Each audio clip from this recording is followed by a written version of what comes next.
NFL's probably a little more dangerous because you have a Myles Garrett situation. Yeah, Speaking of helmets. Myles Garrett, I think it's 3 or 4 consecutive seasons with 14 sacks. That's insane. You know, I'm a TJ Watt. He could win Defensive Player of the Year again, and I would be mad. They'll probably give TJ, but I think it's 4 straight years with 14 sacks for Mr. Garrett. That's insane, bro. It's a shame they're still a 12-loss team. Yeah, but he needs to get out of Cleveland. He needs to come to Philly. Everyone needs to come to Philly. I mean, I think everybody would be saying that too. What's up, everybody? Welcome in. All Day Bets, Alex Jacobs, Manny, Ruffin. Playoffs! You guys had a great holiday. Playoffs! A great weekend. We had some good NFL games yesterday. And the college football playoff is here right around the corner. It's now, we have put Christmas and as Hanukkah's still getting through these next couple days. But those are going aside. New Year's Eve, New Year's Day, which means Happy New Year, which also means college football playoff. Yo, can we add some shit to that soundboard? I need some I need playoffs. We play to win the game. I know we play. And you know what else we need? Practice. That's what we need, and then we need that on the soundboard. I know. I gotta go on MP3 download or some shit. Download this. Yeah. So how I want to start this is thoughts and prayers out to the guy who cashed out on Zach Ertz. I want to pull this up just so everybody knows what this looks like. Okay. So BR Betting posting this, and here is the ticket. There it is. Okay.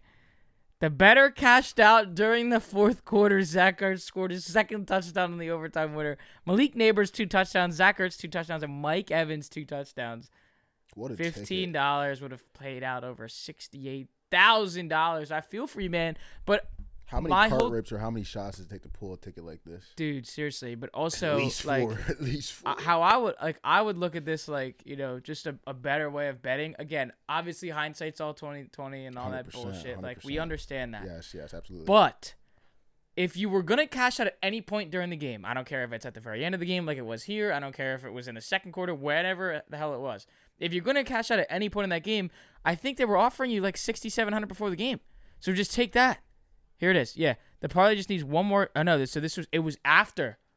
Okay, so after he scores the first one, they're giving him $6,700. I got you. Like, I probably would have taken that then. It's just tough to stare $6,700 in the face when you still have. But you got 60 more K on the line. Correct, but you got a quarter was like, and a half. He was like, let me see some. Let me get another 10 minutes of glory, please. 60 bids. And then he started. I wish they were able to see what the cash out was before the game, because maybe that would have. Maybe 500 to a band. Maybe that's why he cashed out, because maybe before the game it was like 600 or 500 or something like that, and he saw maybe because it was. I don't know. You know what I mean? I'm just speculating. I would love to see him let it ride out, because I mean I could just imagine how he's sitting there like 6 bands. What was that? The second quarter he scored. Third quarter. This picture is from third quarter. Halfway through the third quarter. He's probably like, bruh, it's a comeback. I got 60 bands. Like, he probably had a little bit of hope. And then I think he cashed out, like 5 minutes left? Like, you can see that hope was just dwindling down by the minute. Shout out to bro for the ticket, though, man. I probably would have let that bitch ride, but I'm sitting here without the ticket, though. So you still $600 richer. Yep. You know what I mean? Shout out to Brody. But, yo, can we just let some of these Johns ride, dog? You know what I mean? Please. You know what I mean? I will say another overtime game. I'm going to call it the game of the year. Broncos, Bengals, T. Higgins, plus 9,000 for 3 touchdowns, gets the overtime. Winner. You missed a field goal. There's a game of the year list though, because you got that Bills Lions. But this one was just crazy because you got this playoff game. What was it? A 33-yarder. You got this playoff game. Right. You know what I'm saying? 33-yarder to win the game. For the Bengals, after they punt the ball in overtime, they get it back. Then all it is a 33-yarder to win the game. The hearts being ripped out of Bengals fans' chests and Bengals players. Saw Zach Taylor in there, not pretty happy of when that kick doinked, and then what the fuck, you bro? get the ball back again, and you get one more try. The picture of Joe Burrow on the bench when he missed it was so funny because he was sitting there like, bro, what the fuck Yeah, do like I have come to on, like, because what- now it's like if we can't tie this game and there's No. like 2.5 minutes to go, Yeah. like we can't tie this game or else our chances of making the my playoffs are God. dead. That'd have been fucking comedy. Sets up for a great Week 18 matchup for Carson Wentz and the Chiefs. Shout out to C Wentz. He's plus 9.5 on the fucking spread. I don't know what I'm gonna do there as a big C Dub fan. I If don't you're know a what I'm gonna do Bengals there. fan, I know exactly what you're doing. Facts. You're taking the Chiefs all day. That's You a need those fact. Broncos to lose. And the Bengals have the Steelers in that one too, so that'll be a dogfight. So You want to do some light trivia real quick? yeah, I'm down. I have 3 players, 2 NFL, 1 college. I'll start with NFL. So I'm just gonna read the stats and I'm gonna see if you can guess the player. I'll give you like 2 guesses. So this guy, I mean, you know how I feel about this guy once you guess who he is, but 71 passer percentage, 107.6 passer rating, 4,200 yards, 39 touchdowns, 15 interceptions. Who am I? Geno Smith. No. Damn it. Decent guess, though. On the criteria, decent guess. Something along that lines of people. 4,200. 4,200 yards, 39 touchdowns, 15 interceptions. Sam Darnold. No, good guess. He doesn't have 15. I think think, he has- he has like 7 or Yeah, something. I think he has like 39 touchdowns, though. That's a great guess. I'll give you one more. Baker Mayfield. Great, let's go. Baker Mayfield. Got it? Let's go. Baker Mayfield. All right. I had a feeling you were going to get that one. That one was a little tough, but I feel like the way how high Baker Mayfield's up on the list right now for passing, I mean, his year is fucking insane. For sure. This second one, I'm going to start a little debate off of. Sorry I got to do this to you, but I have 122 targets and 80 receptions, 1,179 yards, and 10 touchdowns. Who am I? Brian Thomas. Great guess. Absolutely Brian Thomas. Let's Now, go. people are saying he's better than Malik Neighbors. People are saying he's the best wide receiver in the class. Do you agree or disagree with those sentiments right now? We've seen Malik Neighbors how he's played when the Giants decided they want to win games, by the way. True. I'm just throwing that out there. Malik Neighbors also missed a lot of time this season with concussion. That's true. They didn't play the same amount of games. Okay, that's a fair point. I will say that Brian Thomas has less receptions. How many games did Malik? Because Brian missed 1 game, but Malik had to miss a couple, right? I think it was 3 games. Yeah, I'm about to it might have see. been 4. Yeah, he's missed 2. He's played 12 out of 14. So, yeah, that's fair. That's fair. I like that with Brian Thomas though because it creates that narrative too. You know what? Bro, it it's a also very creates? good debate right now. Who you taking, Brian Thomas or Malik Neighbors? It's a very. And- I might take Brian Thomas right now, to be honest. But talk about how the narrative has switched from, Marvin Harrison and coming out of Ohio State. Oh, he's the best one in the class. Look at him. Look at him. Look at him. And the whole thing was like, oh well, in college I saw this tweet yesterday. In college it was like Marvin Harrison has better quarterback play than or Malik Neighbors has better quarterback play than Marvin Harrison did at Ohio State. Obviously, Neighbors is going to be a better prospect, this, that, and the other. Well, now look at that. Now, what do you say now? Mm-hmm. Because you had Daniel Jones, you had Tommy DeVito, you had Drew Lock. Come on. And then you get to Kyler. I'm not saying it's like this insane difference, but it's a gap. it is a gap. It's a fucking for gap. sure. Last guy, college football. If you guess this one, bro, you might be cracked. You're pretty good at the guessing game so far. I can't lie. I'll give you a little hint. I'm a very disrespected quarterback right now. Going into the year, I was very disrespected. 148.8 pass rating on the year. 4,700 yards. Very close to 4,800. 34 touchdowns. 12 interceptions. Who am I? Sam Levitt. No. Good guess. Good guess. This is going to be hard, bro. They're in the playoff, right? They gotta be. No, not in the playoff. No, not in the playoff. That's good shit, though. That's good shit, though. Not in the playoff. My next one was going to be like Kevin Jennings, but in the playoffs. He's in the playoff. One more.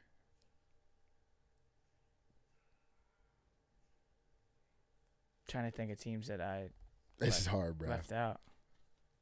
You're getting grace for this one. Fuck. This is fucking hard, bro. I can't lie. Who is it? Kyle McCord. No. Oh, my God. I knew it, bro, because he just had 5 touchdowns in the led bowl the game. nation in passing and led the nation in touchdown pass. Or no. Led the nation in passing, then he was 4th in touchdown passes. So shout out fucking Kyle McCord, PA guy, St. James guy. Man. Very disrespected quarterback. Shout out to you, Kyle. Left Ohio State. You know what I'm saying? Left Ohio State. And Said Syracuse, I'm home. Went and balled the fuck out. Syracuse, I'm home. Damn it, I should have got that. That's Shout out to bad. the That's 42. bad. That's bad. Wow. Okay, that was cool. I like that. Like a little bit more of the college in there. All right. Just want to do some quick recaps before we head into what this college slate looks like. What's that?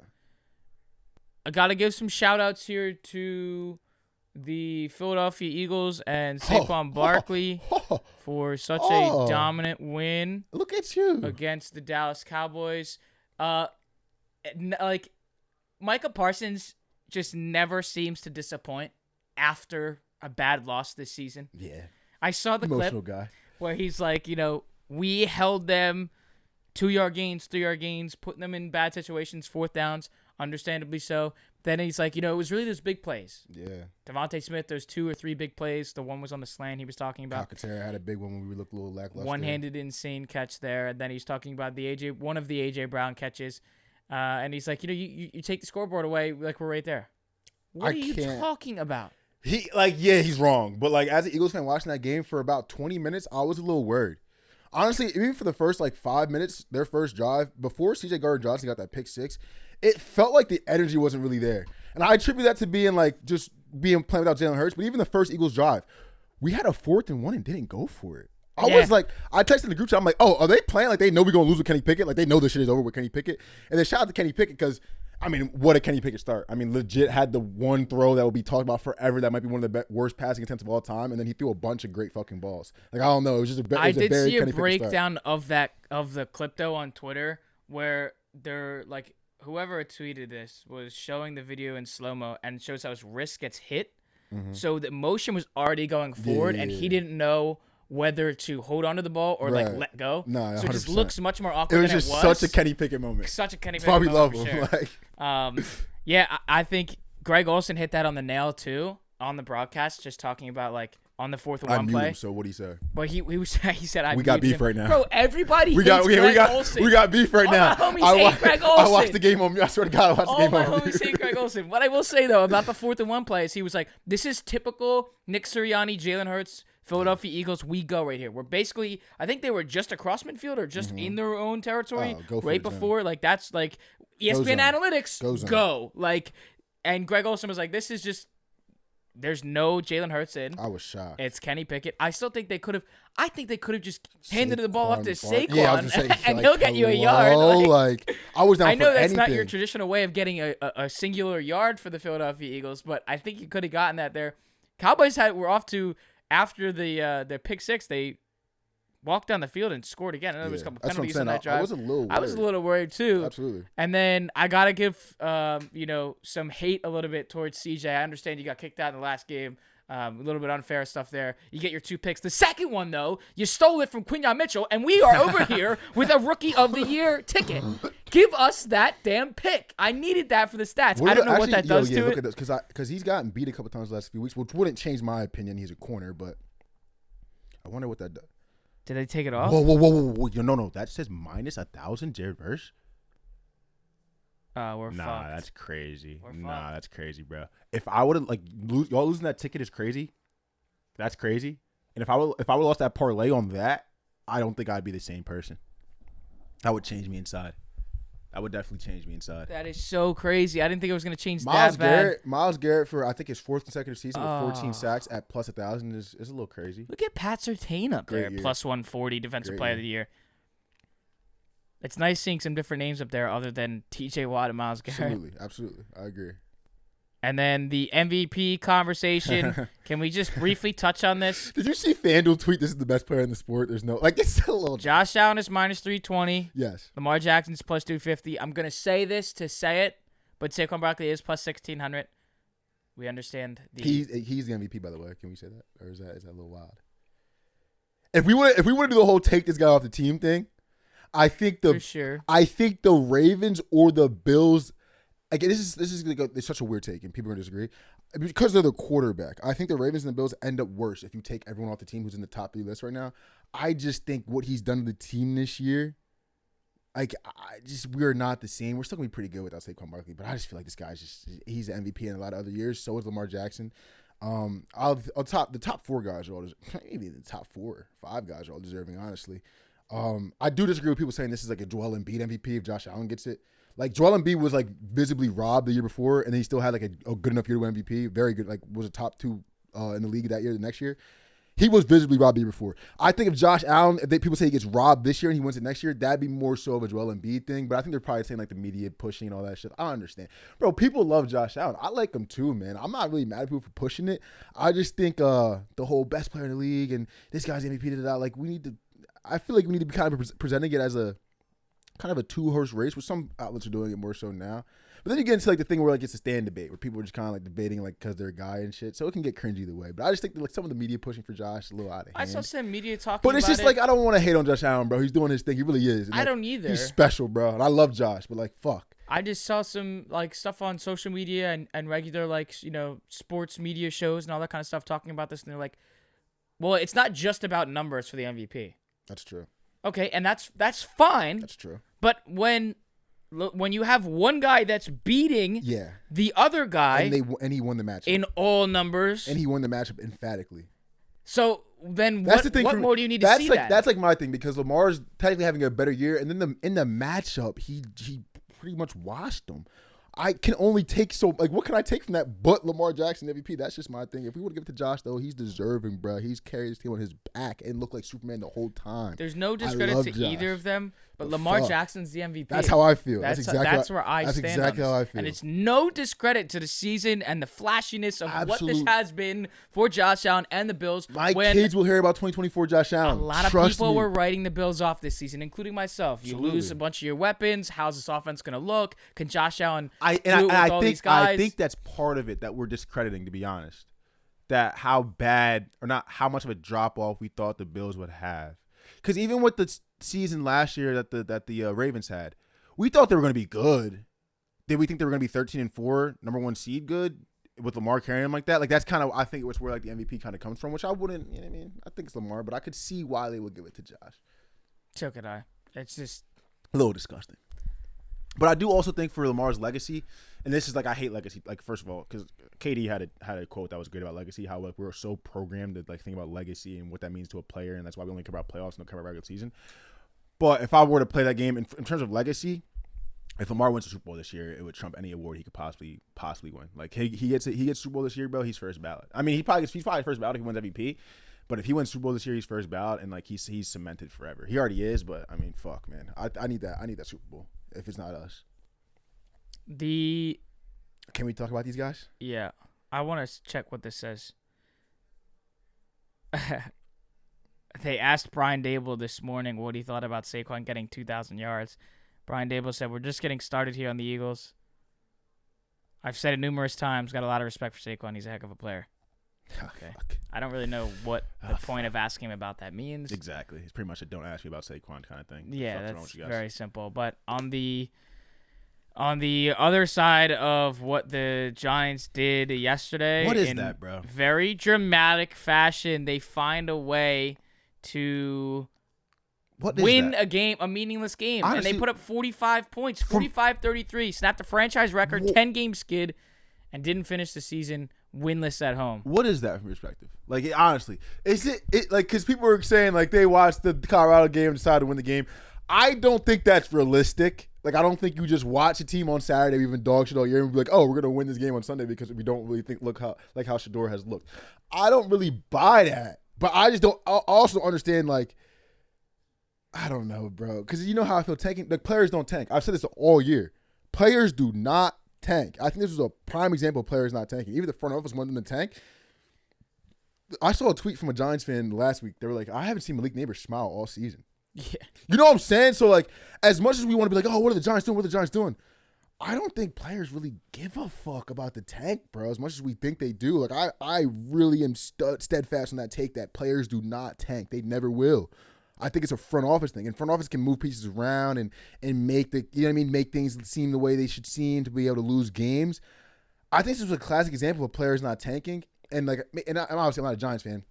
but fans getting almost like too invested in the fact that we're just going to lose games in the NFL and we're football players and we go out there and risk our bodies every single week just to lose games. It's a little fucked up. You know what I'm saying? I feel like it's just a possibility in the sport, but there's shit like that you see. Yeah, like shit like that where he's having the Giants cleats and shit like that. And he's like, the clips where he's like, I know where I'm going. It's like, how the fuck did they win this game, bro? I'm so confused. It's just from a Giants, like, I want you to go on your rant. It's from a Giants perspective. What the fuck is that? And then how are you feeling as a Giants fan and your future right now? I understand that it's not about just the quarterback for the New York Giants. Yes. I understand that. There's Very many mature, more things. very mature answer. Like Dan Orlovsky was talking about it this morning, and he said they need to find their identity still. I think there was much of an identity that was shown against the Colts. You put up 45 fucking points in a game that you shouldn't had been not even winning at all. You had a 100-yard kick return touchdown to open the second half to go back up 2 scores. We're talking about the fans. We're talking about fans. Like, there was nobody in attendance, but then you see the lower bowl was starting to get full towards the end of the game. Some pride in there. Neighbors has a 59-yard touchdown. He's got a 31-yard touchdown. Wandale Robinson scores. Darius Slayton scores. Some of these guys might not be on the team next year. In terms of identity, I think it was shown. But that's not where you need to show it. You were two games away from the number 1 pick. 2 games away, 2 losses away from a whole new culture change in the quarterback position. Mm-hmm.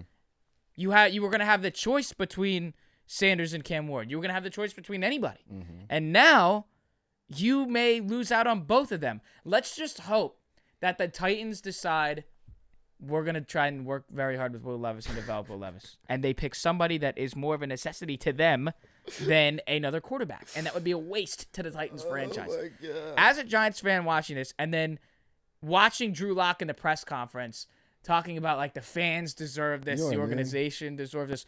Good for you because you had a unreal performance, 5 total touchdowns. It was fun to watch from that standpoint, but, like, also very frustrating. The fans didn't want this, so don't say that. The fans did not want this. The fans wanted a loss because then you go get your asses handed to by a backup Eagles team, and that's fine because then you get the number 1 pick. We're lucky that the Patriots have Drake May because they're most likely going to take Travis Hunter. Great. Good for them. Can we just take a second to imagine Christian Gonzalez on one side and Travis Hunter on the other side? Continue. But holy fuck, I'm just salivating thinking about that. It's just now you got to worry about what the Browns are going to do because you're going to be at 4, and that's not going to change. You would need everybody to lose, the other 3 teams to lose for you to get back up to 1. That's not happening. The Giants are going to be at 4. Watching them, like, social media of, like, Giants X, Giants Twitter, Giants Instagram stories, all this bullshit of, like, oh, it's Will Johnson time. Oh, wait till 2026. It's Arch Manning time. Like, the switch up is crazy after we saw one horrendous play by Shedeur Sanders, not allowing Colorado to get that 3 points. They ended up missing the field goal. He takes a snap. He looked like he's going to get sacked. It was like a 20-yard loss, makes it like a 40-yard field goal. They missed the field goal. Everybody completely switched up. When all of this week, seeing Shedeur Sanders talk basically about the Giants without actually naming the Giants, everyone's all excited. Oh my God, Shedeur Sanders! Oh, he's got the cleats. He's saying that you can't get higher than number 1, and we know who's going to be number 1, which we thought was going to be the Giants. And now everyone's just all switched up. Oh, was it Cam? Well, Cam left the game early. He checked himself out. So I don't know if I want Cam. Stop switching up. Stay where you are. I stayed on either or. I'll take either or. I like the bandwagon of Colorado and Shedeur Sanders, so I'll take Shedeur Sanders. But I don't care. You have the option of either 1A or 1B. It doesn't matter. Just take one of them. Now you may miss out on both. So as a Giants fan, it's very frustrating. I feel really bad for Brian Dable and all this. Okay, he's also probably gone. I also feel like he's part of the reason why they won that game emphatically. I think that guy's still coaching hard, bro. Like, just peeping that guy, his interviews and him on the sideline, I feel like he's just as much prideful as the players are. And now you're telling that guy to wait till 2026 to get his quarterback. Whereas I look at a situation where, like, look at Dan Quinn. A very good coach, in my opinion. A very prideful coach, player coach, culture coach. You know what I'm saying? He gets his quarterback, and then look how fast he can change the culture in the whole city. I was thinking Brian Dable had the ability to do kind of the same thing. And now does he get that chance? Does he have to wait another year? We're already talking about firing this guy. We've been visibly tanking for a couple years. So what's going to happen next year if the team doesn't go anywhere else? I think and we're playing for Arch Manning. I feel bad for Brian Dable on all this as well, bro. It's just a little bit scary to me to think about what would be next for everything. I mean, watching these teams do their thing. I mean, they're a laughing stock now. behind the division. People are laughing at the Giants from just winning a game in that. It wasn't like it was like a 13-6 ugly game. Yeah, that'd be different. It'd be way different. That'd be way different. They still actually showed a lot of heart in that game. And I don't blame those players for that. You think the players want to keep losing? Bro. Malik Neighbors says it every week. I don't care what my stat line was when they're trying to like give him props for his game. He says, we still lost the game. We're not winning games. I understand that. And that's great. You guys want to just keep fighting to the end. I'll never understand like what that is as a player because I'm not a player, won't be a player, but you want to win games. You don't necessarily care about the tank. But I do feel like conversations like that were had maybe after the game. You don't think John Mara was sitting in the press box and was like, "Damn, bro, give me a loss. I really needed a loss there." I just think it's really sad. People are going to be laughing at this team, and the sad part is Saquon Barkley has a chance to break Dickerson's record against the Giants, his former team in Week 18. So not only are you going to laugh at them for losing the first pick overall in the draft because of this win against the Colts, but you're going to be laughing at them because now the running back that you didn't want to pay, you don't want to give money to, you gave to the Eagles, is going to come and break a record. He's already over 2,000 yards this season. It's crazy how just one game flipped the whole outcome of what could have been so the whole positive season we were for the end of the season. Just everything changed. It's upsetting. It's frustrating. But you know what? You talk about identity. It's there. They found it. They dug deep enough to find the identity, to find the heart.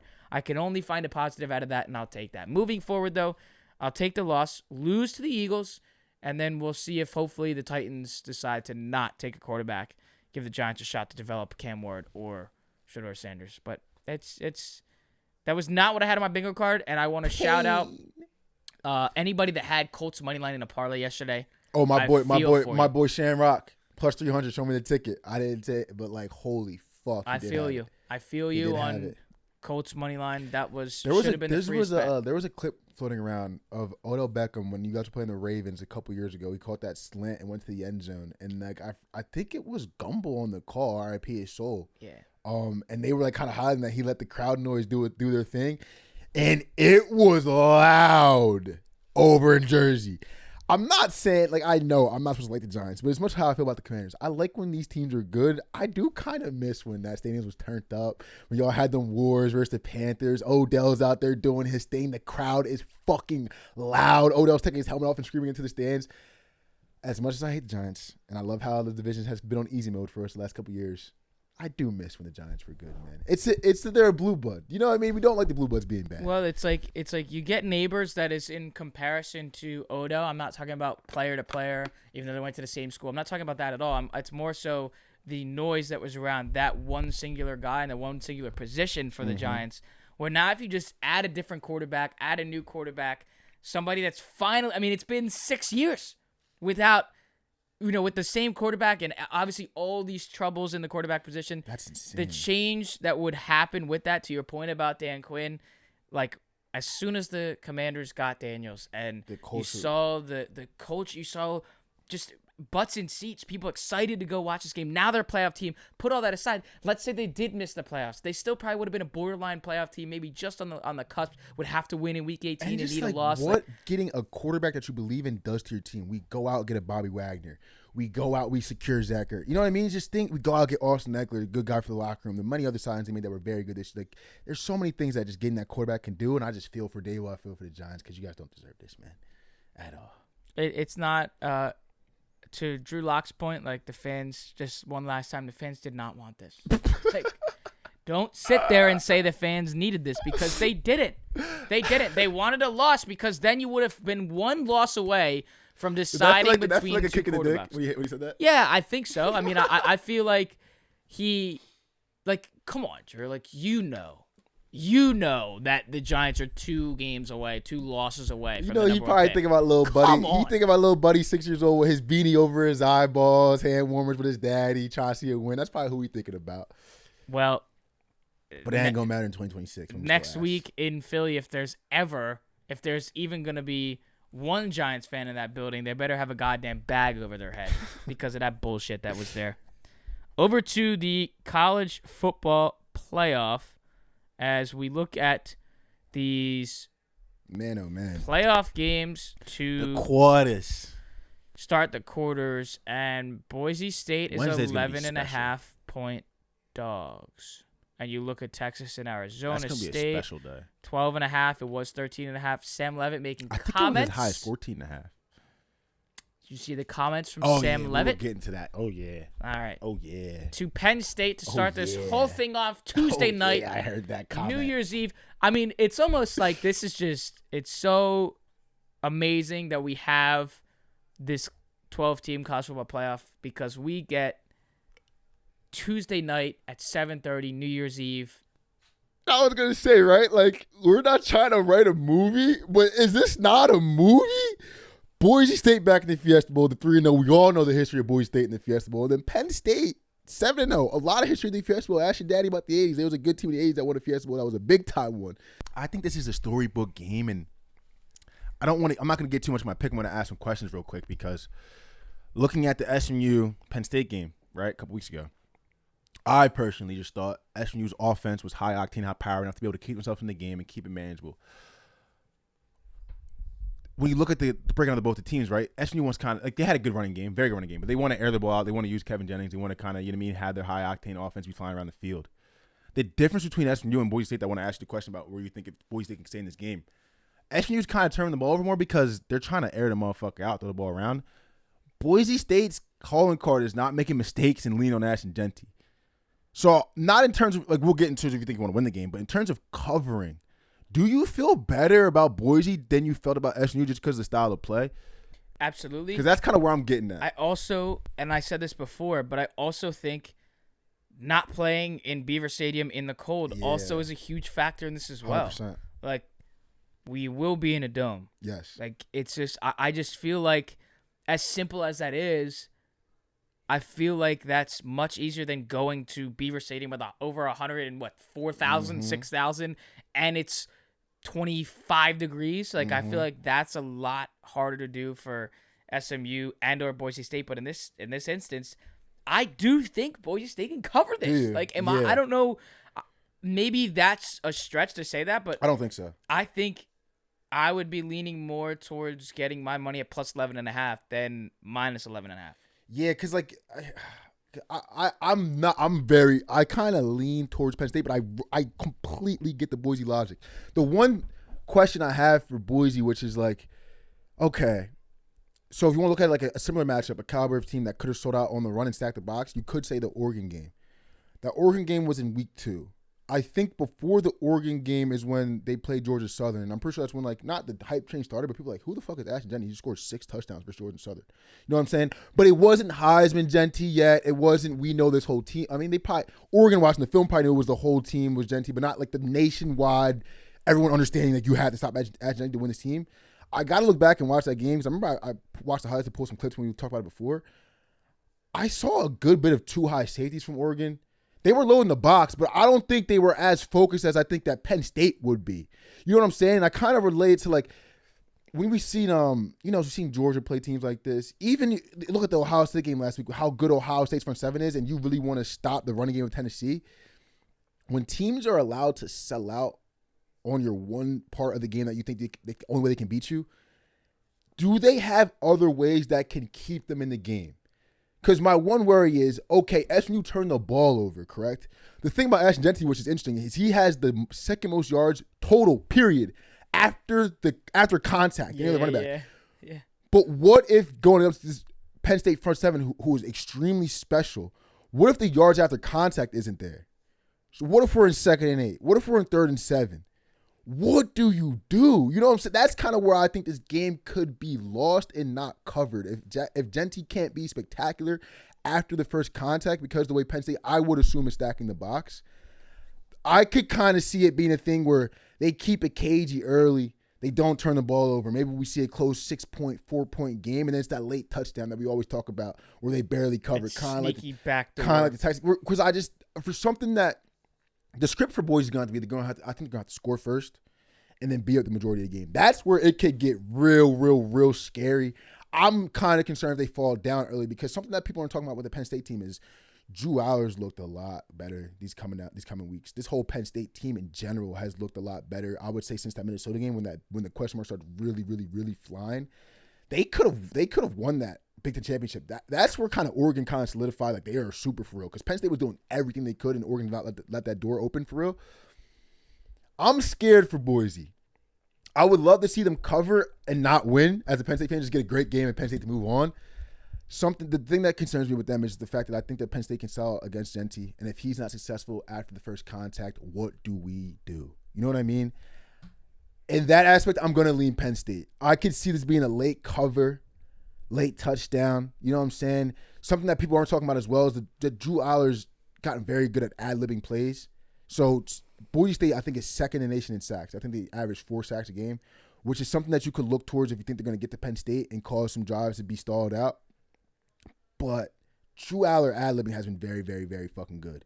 Rolling out of the pocket, fouling Tyler Warren, rolling out of the pocket, fouling Singleton down the sideline or something like that. I think Boise keeps it close for about 3 quarters, 2.5 quarters.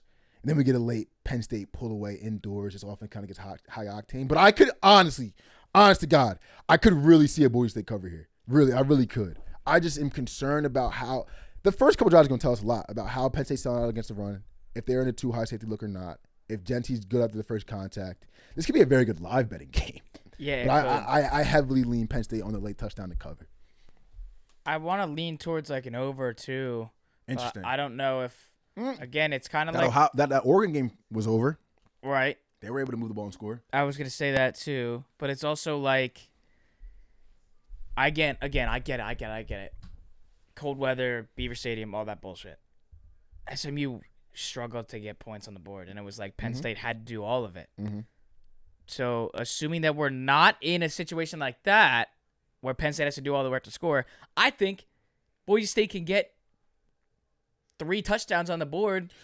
Dude, we can try to get to 54, which is over-unders 53.5. And I think some over bettors and some Boise State bettors are looking at that SMU game the same way I was talking about a couple weeks ago, which you could say I was coping. But legit, like, there's no reason that Boise State or SMU could have been up 14-7 that game. There's no reason. And the only reason they turned the ball over because they were throwing it. So, like, if you're a Boise or overbacker, there's no reason to think you can't get some points on the board on a scripted drive to start the game with Jeanty, find a way to get involved and do some passing games or whatever. There's also no reason why you don't think that Boise's playing with absolute house money, nothing to lose. We've already seen Boise trick play the way in Fiesta Bowl games. Why aren't we, like, we see double reverses? What if we see some flea flickers and shit like that? Imagine, could you imagine what a flea flicker could do to a defense with Ashton Jeanty on it? I don't know how many times they ran it this year. I assume they have run it, but, like, gee, I could see some shit like that going down. I would never talk nobody off taking Boise. I wouldn't at all. And I actually think the over might be a decent look if they can get it moving. Because we saw them be able to get it moving against other good defenses, man. Even teams that had them scouted, like UNLV played them twice, had them scouted, they still were able to move the ball, do decent versus them. It's because the thing that's also, because the UNLV game, when I think I took UNLV, I'm talking about the regular season game. I'm pretty sure off memory, Jeanty was averaging 3 yards a carry, but he still had 33 carries for like 100-something yards. That's amazing ball control. And if you're taking a plus 11.5 dog, you want motherfucking ball control. You know what I'm saying? Time possession. So I lean Penn State. I'll probably be taking Penn State on the weekend. But I would not talk nobody off Boise State, man. It feels like destiny. Fiesta Bowl, Jeanty, Heisman snub, house money versus juggernaut. It just feels like, and I was talking about last week, like, we're not writing a movie. This legit feels like a movie. And on New Year's Eve? On New Year's Eve, and I feel like it's just set up for Boise State to at least people are keep like it competitive. really getting ready to go out, you can actually sit down and watch and enjoy this game. And the Heisman snub is the point to note here.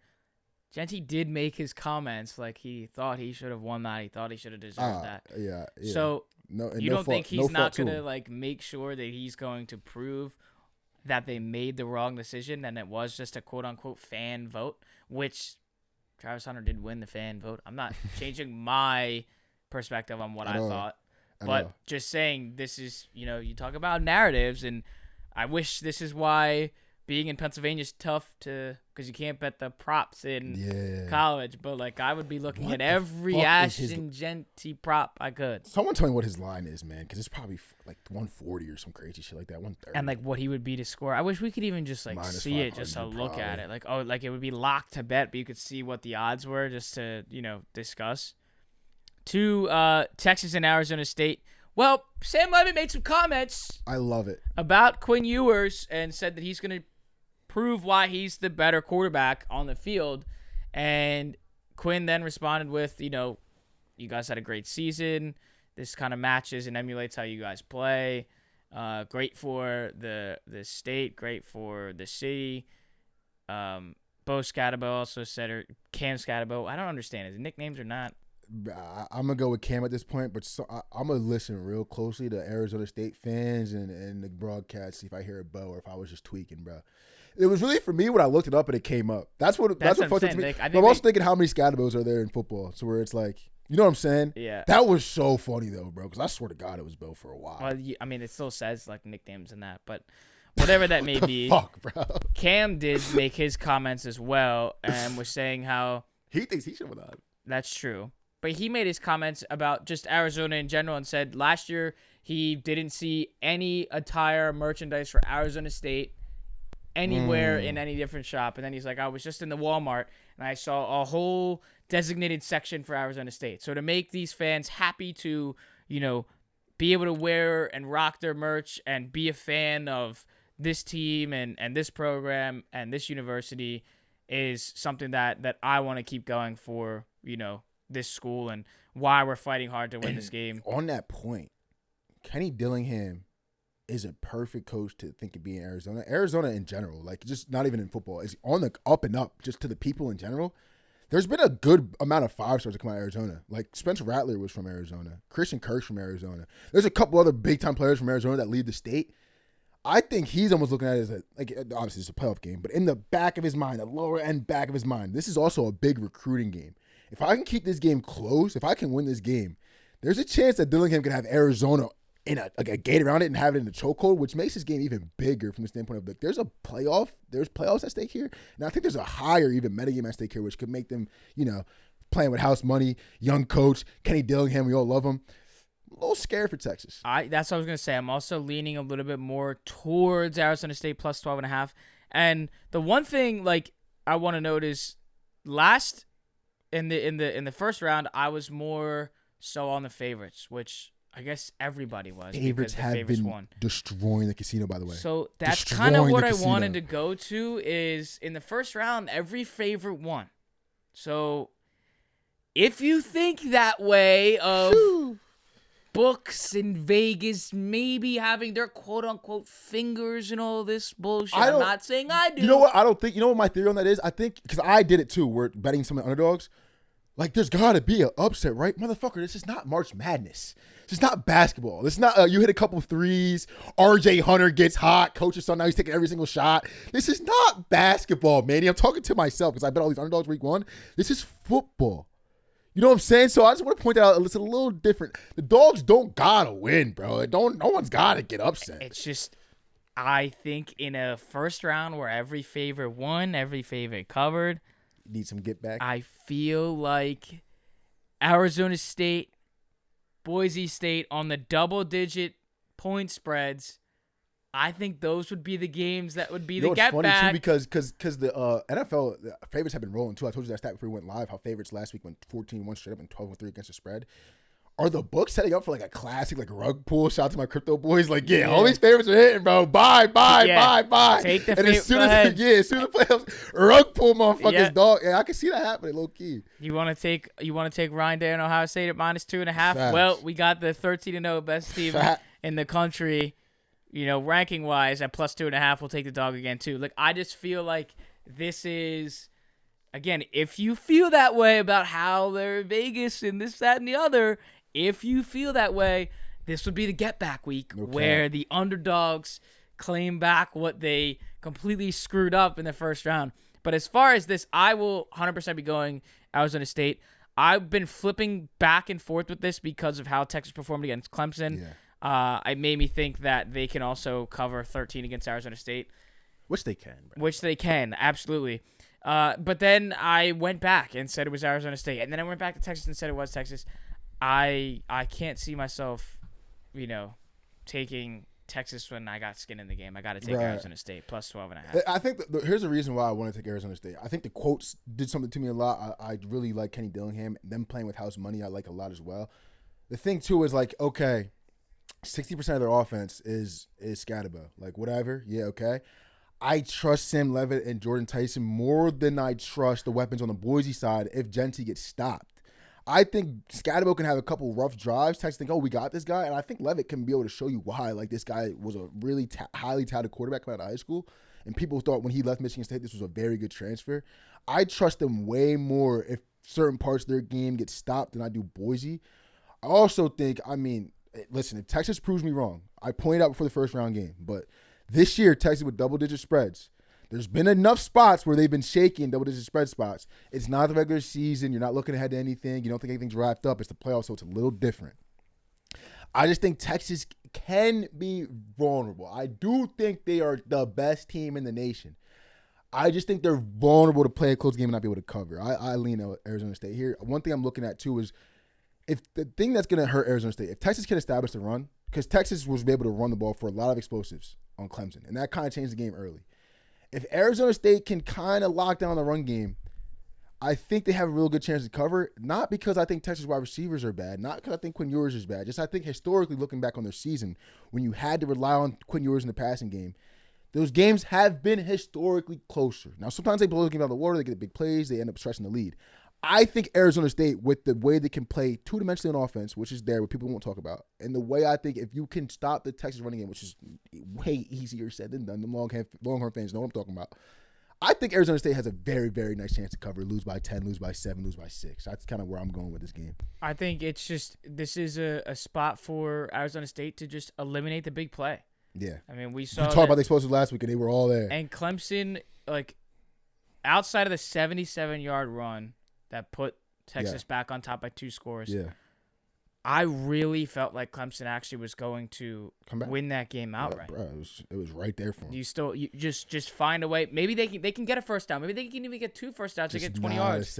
But just don't let them walk down the field, and certainly don't let them do it on one play. Yeah. So I feel like if Arizona State really wants to win this game, got to eliminate the big play and just keep continuing to stick with what's working. Long drives, and that's give the ball to Cam and let him show you what he can do, and that's just not getting tackled after the first or second or third contact. It's the same thing with Jeanty. If he can be successful at the first contact, it could be a long day for Texas. They could win, but it could be a long, stressful day for them. I will be on Arizona State plus 12.5, not for the reason of the dog trying to make their comeback because they didn't in the first round.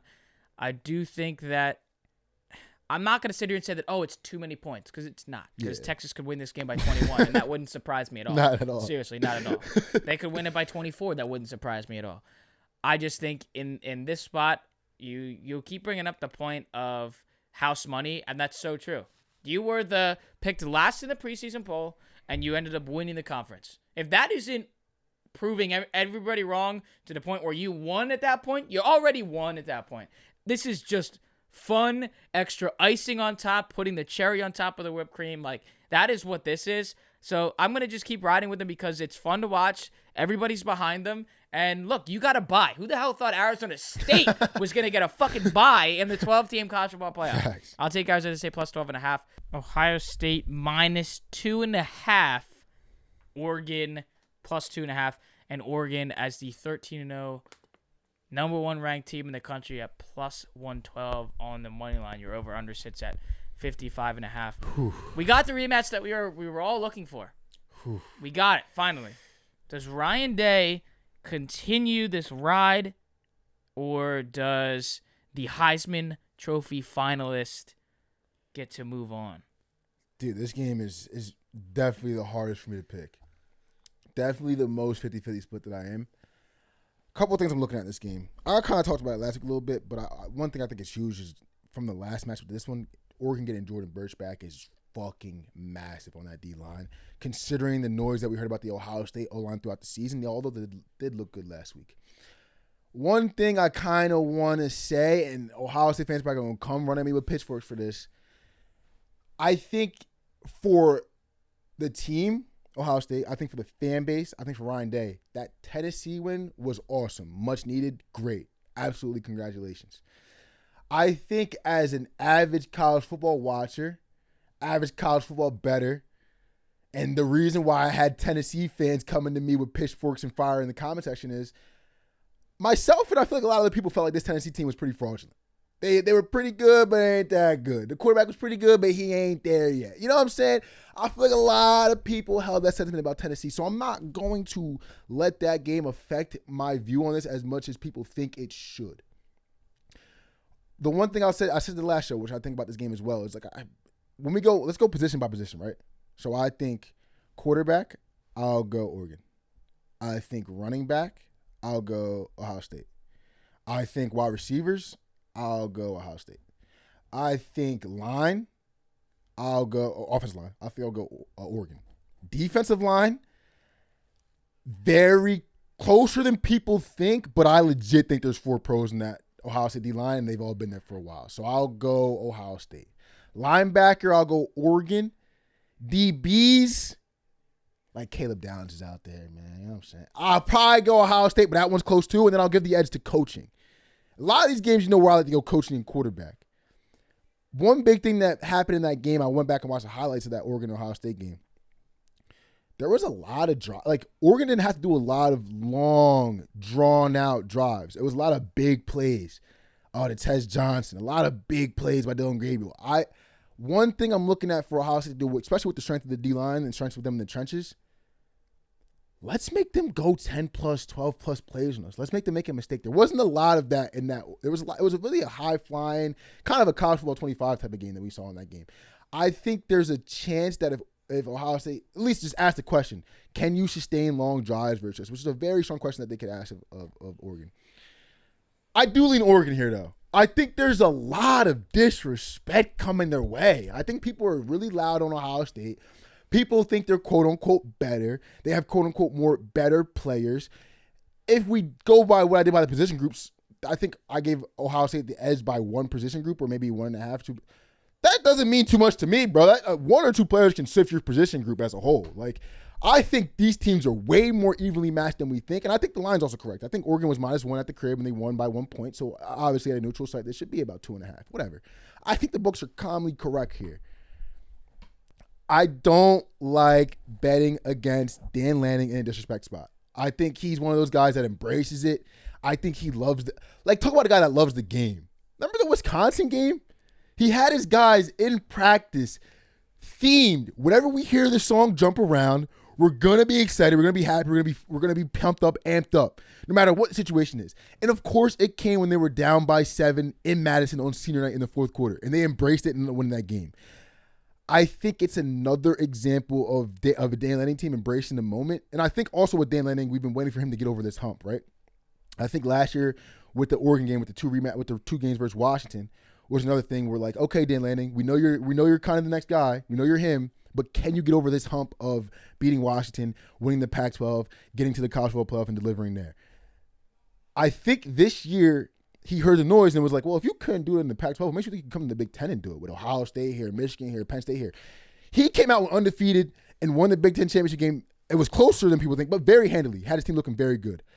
I think Dan Lanning and the Oregon boys in this spot are feeling very disrespected. And they've shown way less holes to me than I've seen from the Ohio State team this year. Now, obviously, some of those hiccups have come versus teams that they historically, like the Penn State game is always going to play close for the most part.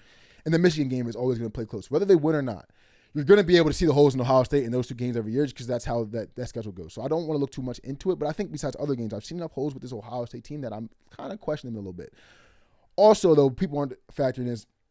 I think both these teams got a lot better from that Week 6 matchup, and I would say Ohio State got better because they did not look that great in that matchup. They've gotten better.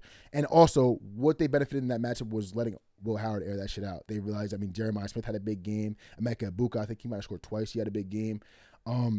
I think if they do that this game and just kind of let Will Howard hang his nuts and realize we're not going to try to snip him, you know what I'm saying? I know we have Quinshon Judkins and Trayvon Henderson in the backfield, probably the best running back duo left in the college football playoff. You need to ride on that. But I think they let Will Howard air it out and do their thing. I understand where Ohio State backers are coming from.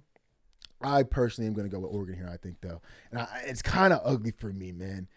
I feel like I should be going with Ohio State here. I really do. I just think there's going to be some demons that come out of the closet for Ohio State, and we've seen less of those demons for Oregon, and I think Dan Lanning in this spot being disrespected, how much of a gamer we've seen him be throughout the season with this Ohio State team.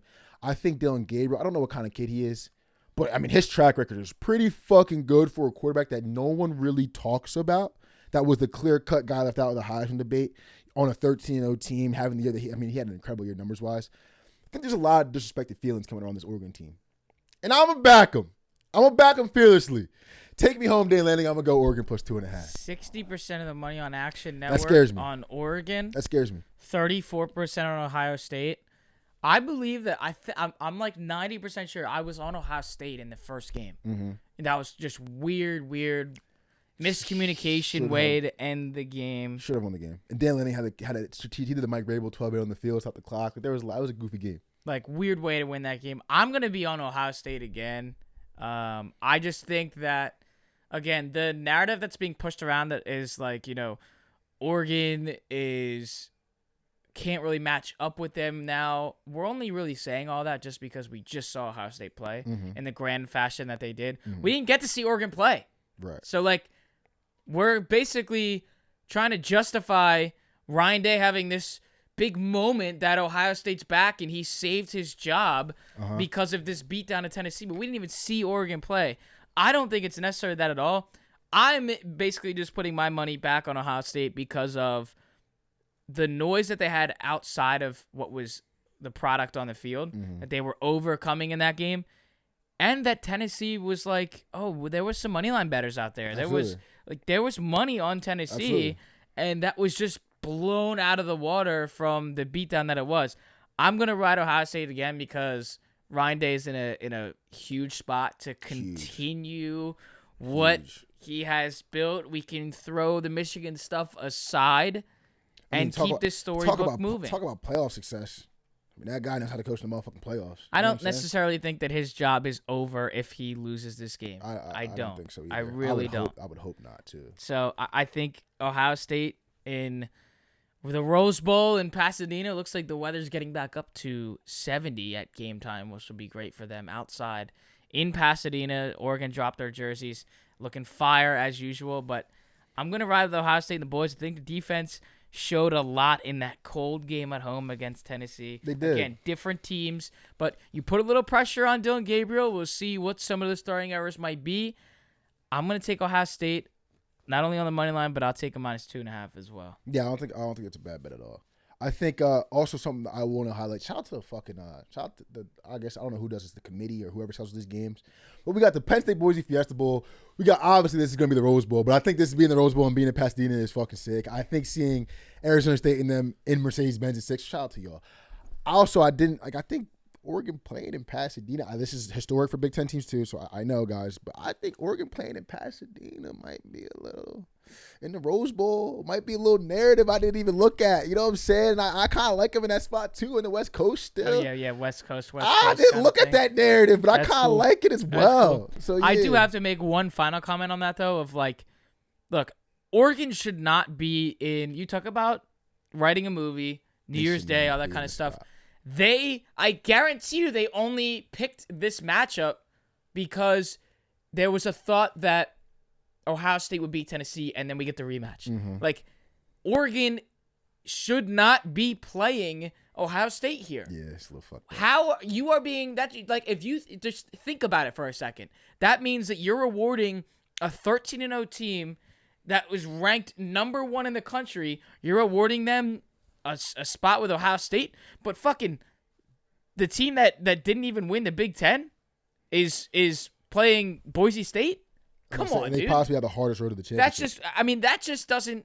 I understand it. Like, it's we're not gonna get it right in year 1. I get it. I get all that, but we could have got that right. Isn't that just? I hate being like, oh, life's not fair. That's not fair. But that's not fucking fair. Yeah, it's a little fucked up. That's not fair. They have the toughest road to the championship by far. I just think that's a little bit, odd. I think they were only picking that for the respectiveness of the viewer and the fan. Maybe I'm drinking the Lanning Kool-Aid too much, and this would be the weekend to see it. But I think even them hearing that, like, oh, they think they set us up to lose in the upset. They think they gave us the toughest road. I think that team and Dan Lanning really comes behind, and I don't think that's a guy I want to bet against when he's galvanized. I don't think so. To the last game on the slate. G-Stocked! Oh, God. Georgia G-Stocked! and Notre Dame looking at the odds here on FanDuel. Georgia's -118 on the money line. Oof. Notre Dame's +1.5 point dogs. and the over-under sits at 45.5. So when we briefly touched on this, but when you look at national championship odds, Notre Dame sits at plus 700. With all that being said, if you believe that Georgia is going to lose to Notre Dame, then you assume that it's Notre Dame Penn State. So from a pure standpoint of just value, plus 700 is right now out of the top 6 here. Notre Dame's the highest odds. If they beat Georgia, you're going to see probably like 350 or 340 to win the whole thing. If you think they can beat Georgia, take them a plus 700 to win the whole thing, because then they just got to get through Penn State. Obviously, Ohio State included, Oregon included, whatever that may be. Texas included. I understand all that. But the value is there if you're looking to take that. And as weird as I sit here and say this, I really think I'm taking Notre Dame. Like, I feel so weird about doing that. It has nothing to do with Carson Beck not being there. Right now, I think that Notre Dame is a more complete team. And they showed that with Riley Leonard at home in the cold against Indiana. I understand it's Indiana, different teams, different matchups. I do get all that. I think Notre Dame is very, very complete. And how could you not want to back this team right now? So I'm taking Notre Dame. Yeah, this game is really, really, really, really difficult for me. As much as I fall in love with Gunnar Stockton, just through some highlight tapes the last couple of weeks. Some unfortunate injuries for Notre Dame I want to start with. I'm pretty sure Riley Mills, I think maybe one of their best D linemen. Yep. It was the first play out of the half. Like, fuck me, bro. What a way to go out. Also, I think they're like it's different than the Tank Dell thing, but I think there's also a thing where they could be playing for him as much as they're playing for their team. But there's also a lot of big injuries on that Notre Dame side. But think about Georgia. I think we've all kind of in the back of our mind known that Georgia was vulnerable all year. I think that Alabama comeback and some of these Texas games have like revitalized our like, okay, it's still Georgia, it's still Kirby Smart, they can still win these games. I just not from the jump, because they beat Clemson 34-3 at the beginning of the year, but from early on in the season, I just kind of felt different about the Georgia team than I always had. Maybe it was because I felt differently about Carson Beck or whatever, but I just never really got the same vibes from the Georgia team as I had from other teams. There is still Kirby Smart. And there is new energy in this offense. I think it really did do something to that team, and it did revitalize them a little bit.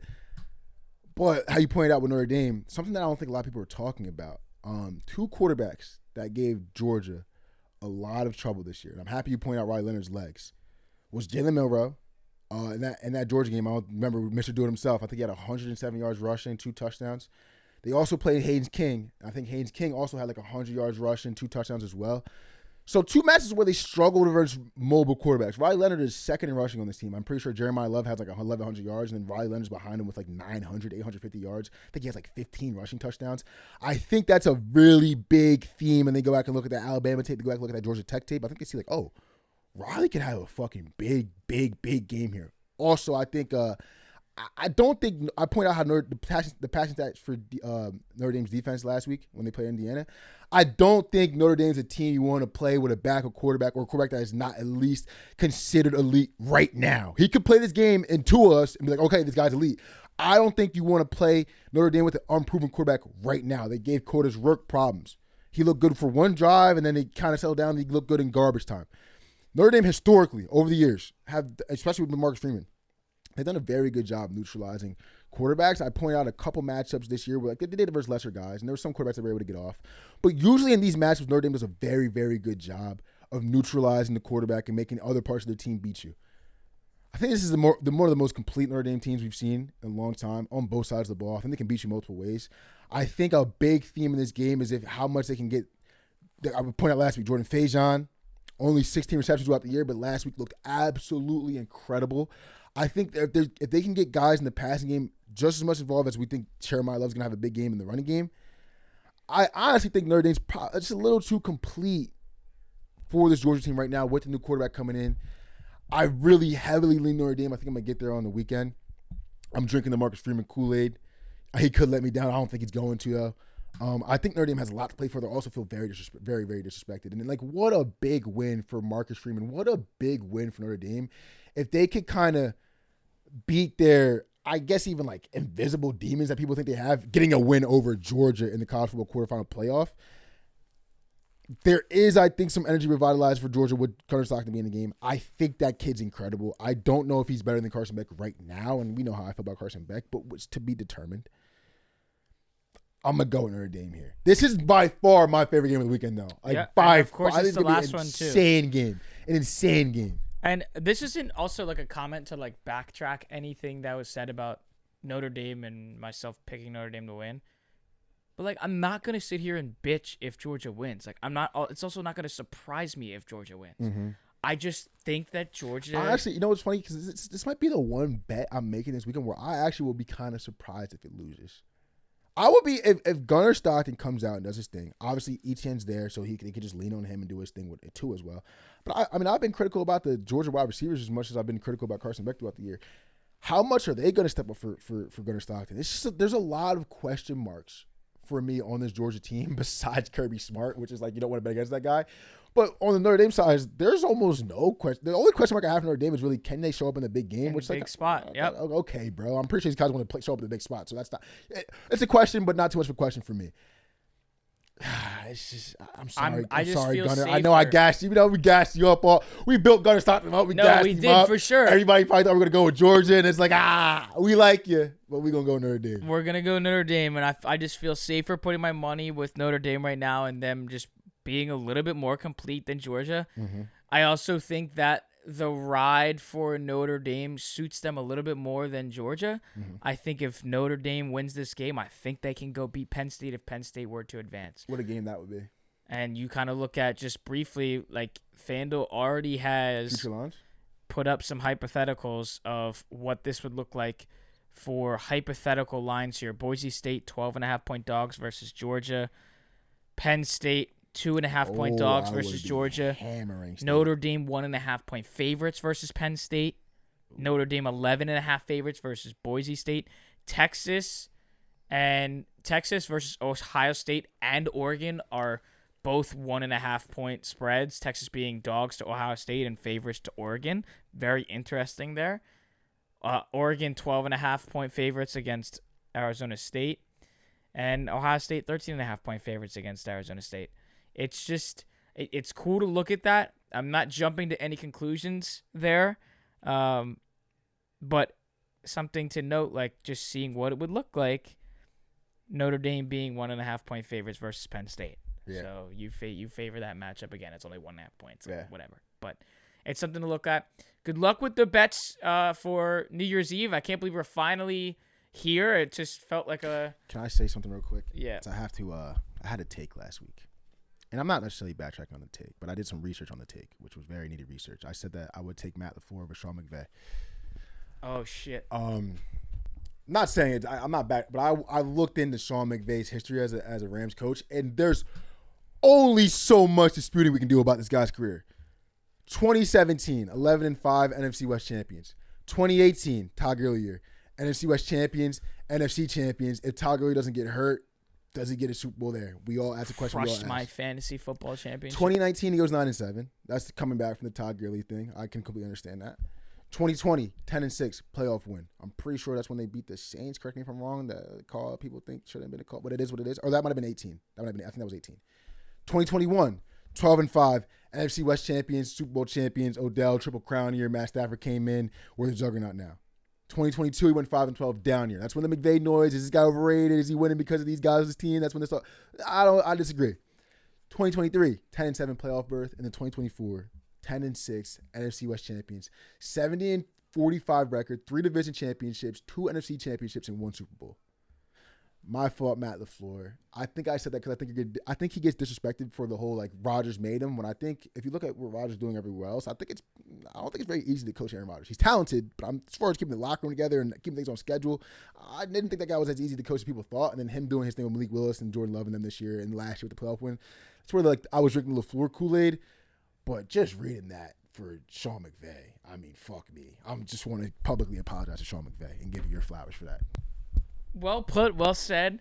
I don't think you're wrong in saying that because it's. I took it like less of, Sean McVay is not as great as right. I took it more as LaFleur needs to get his flowers too, which correct. is kind of what I was doing there. Yep, correct. You know what I mean? I'm with you. But it can get you're playing a dangerous game when you do that. Yeah. It's like stand culture and shit. You can't be doing that. Yeah, I mean, try to call myself out my bullshit. And brought some statistics there to back it up. You know what I'm saying? I love it. I love it. All right, good luck on New Year's Eve with the first game of the quarterfinals between Boise State and Penn State. We'll see if Ashton Jeanty can cover this Playoffs. spread. Unbelievable. And New Year's Day, we get to watch the entire 3-game slate of these quarterfinals. Make sure you're locked in. We'll be back later this week for the final week of the regular season in the NFL, and the Lions and Vikings getting flexed. Holy shit. To the Sunday night game will be the final game of the regular season of the NFL season to decide. Shout out to you if you won your fantasy league, by the way. Yeah. Shout out. I did not. So hopefully you guys got your payouts today. I had to dish those out this morning. Was not happy to see that money leave the account to these winners. I had somebody today text me that it's all going on Saquon Barkley rushing yards next week. I said, okay. Oh, boy. All right. If that's what you want to do, that's what you want to do. Make sure to like, comment, and subscribe if you did watch this on YouTube and Apple Podcasts and Spotify. Give us those ratings. They do help us a long, long way. Alex Jacobs, Manny, Ruffin, all-day bets. Make sure you're putting your bets in for the quarterfinals, and we will see you for Week 18 of the NFL season. See you soon.